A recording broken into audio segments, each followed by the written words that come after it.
School college সব বন্ধ, এজন্য আমরা বাসায় বন্দি হয়ে রয়েছি, বাসা থেকেও বের হতে পারতাছি না। আসলে স্কুল খোলা থাকলে তো একটু বাসা থেকে বের হইতাম, ঘুরতাম। তো যাই হোক, সবকিছুই একটু ঠান্ডা হয়েছে। এখন যদি স্কুল খুলে তাহলে তো আলহামদুলিল্লাহ ভালো। আসসালামু আলাইকুম, কেমন আছেন সবাই? তো আজকে হচ্ছে গিয়ে শুক্রবার, আমি ছোট্ট একটি ব্লগ নিয়ে আপনাদের কাছে আমি হাজির হইলাম। তো এই তো, এটা হচ্ছে গিয়ে শুক্রবার দিন আমি যা যা করলাম। তো আজকে হচ্ছে গিয়ে আমি এই তো একটু ভুনা খিচুড়ি রান্না করতেছি, আর আরেক দিকে হচ্ছে গিয়ে একটু গরু গোশ রান্না করতেছি। তো আমি হচ্ছে গিয়ে এই তো সুন্দর করে ভুনা খিচুড়িটা অনেকদিন পর একটু রান্না করতেছি। আসলে অনেকদিন পরেই আমি এই খিচুড়িটা রান্না করলাম, কারণ রান্না বান্না করতে ভালো লাগতেছিল না। দেশের যে একটা পরিস্থিতি, সবাই একটা আতঙ্কের ভিতরে আছি আমরা। এখন তো আরো একটু বেশি ভয়ে আছি, চারদিকে এত পরিমাণ চুরি ডাকাতি শুরু হয়ে গেছে। অনেকদিন একটু ঠান্ডা ছিল, একটু ভালোই ছিলাম, ডাকাতের ভয়ে একটু ভালোই ছিলাম, কোনো ডাকাতি ছিনতাইকারী ছিল না। তো এখন হচ্ছে কি আবার নতুন করে শুরু হয়ে গেছে। তো সবাই একটু সাবধানে থাকবেন, আর বিশেষ করে মেন গেট সব সময় লক করে রাখবেন, তালা মেরে রাখবেন। আপনাদের বাচ্চাদেরকে সাবধানে রাখবেন, সবাই হেফাজতে থাকবেন। আর এইদিকে হচ্ছে গিয়া এই তো আমার রান্না বান্না আজকে প্রায় শেষ হয়ে যেতেছে। এখন তো রান্না শেষ হয়ে যাবে, রান্না শেষ করে তারপরে হচ্ছে গিয়ে আমি গোসল করতে চলে যাব। গোসল ধুয়ে তারপরে সবাই একসাথে খাবো। তো রান্না তো শেষ, এখন হচ্ছে গিয়ে চুলা বন্ধ করে দিলাম। এই তো আমার পুরা রান্নাটা শেষ হয়ে গেছে। এই তো আমার ভুনা খিচুড়ি, আর এই দিকে হচ্ছে গিয়ে এই যে আমার গরুর গোশ রান্না শেষ। তো খাওয়া দাওয়া শেষ করে তারপরে এই তো একটু বাইরে বের হবো, অনেক দিন পর একটু বাইরে বের হবো, তার জন্য রেডি হইলাম। তো রেডি হয়ে এই তো আমি ড্রেসিং টেবিলের সামনে বসে দাঁড়িয়ে একটু হচ্ছে গিয়ে ভিডিও করতেছি। আর এতদিন পরে বাইরে বের হয়ে আসলে ভালোই লাগছে, রাস্তাঘাট একটু ফাঁকাই ছিল।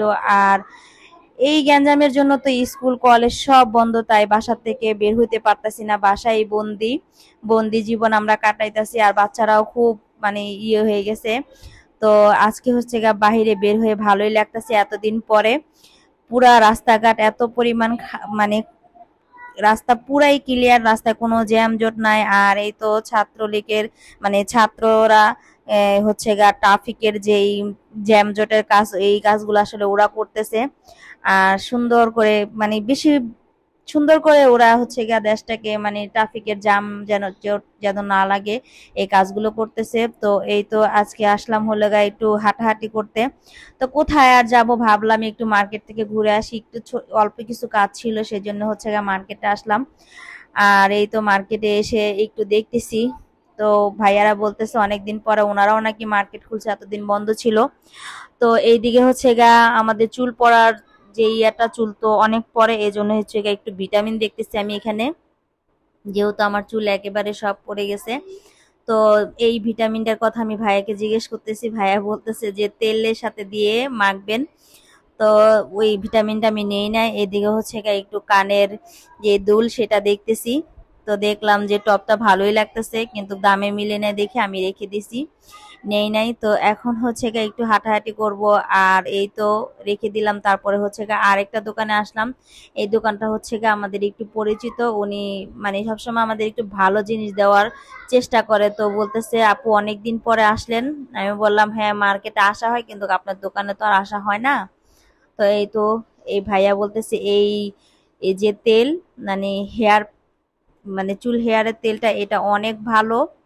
বলতেছে যে এটা দিলে নাকি চুল পড়ে না, চুল পড়া বন্ধ হয়ে যায়। তো আমি বলতেছি সত্যি কথা বলেন, যদি ভালো হয় তাহলে নিব। তো ভাবতেছি তেলটা নিব না এই ভিটামিনটা নিব। তারপরে হচ্ছে গা দেখলাম যে না, ভিটামিনটা ভালো লাগতেছে না, নেই নেই। উনি বলতেছে এই তেলটা একটা ব্যবহার করে দেখেন, যদি ভালো হয় তাহলে আবার নিবেন, আর ভালো না হলে তার নেওয়া দরকার নেই। তো আমি ওনাদের সাথে একটু কথাবার্তা বলতেছি, দেখতেছি যে আসলে কোনটা নিব কোনটা নিব না। তারপরে হচ্ছে গা মার্কেটে আসলে তো অবশ্যই আমাদের এই দোকানে একটু ফুচকা খেতে হয়। এই দোকানের ফুচকা এত মজা। তো ফুচকা অর্ডার দিয়ে হচ্ছে গা এখানে বসছি, বসে তারপরে একটু দেখতেছি। আর ইমরান বলতেছে আম্মু আমাকে খেলনা কিনে দাও, একটা খেলনা কিনে দাও। ও আমাকে অনেক রিকোয়েস্ট করতেছে, আমি বলছি যে না, তোমার খেলনা দিয়ে ডয়ার ভরা, খেলনা কিনা যাবে না। তো এগুলো বলতেছি বসে বসে। আর এই তো সেই ফুচকা লাচ্ছি চলে আসছে, আর এই যে দই ফুচকাটা, এই দই ফুচকা খেলে বিশ্বাস করেন ভাই, আপনাদের আবার খেতে ইচ্ছে করবে, এত পরিমাণ মজা এই দই ফুচকাটা। এই দই ফুচকা আমি মার্কেটে আসলে মানে এই যে রাজধানী মার্কেটে আসলে আমার এই দই ফুচকা না খেলে আমার ভালোই লাগে না। আমি কোনো কিছু খাই না, আমি বেশিরভাগ খাই হচ্ছে গিয়ে এই দই ফুচকাটা আর এই ভাইয়াদের দোকানের একটা শর্মা আছে, শর্মাটা অনেক মজা।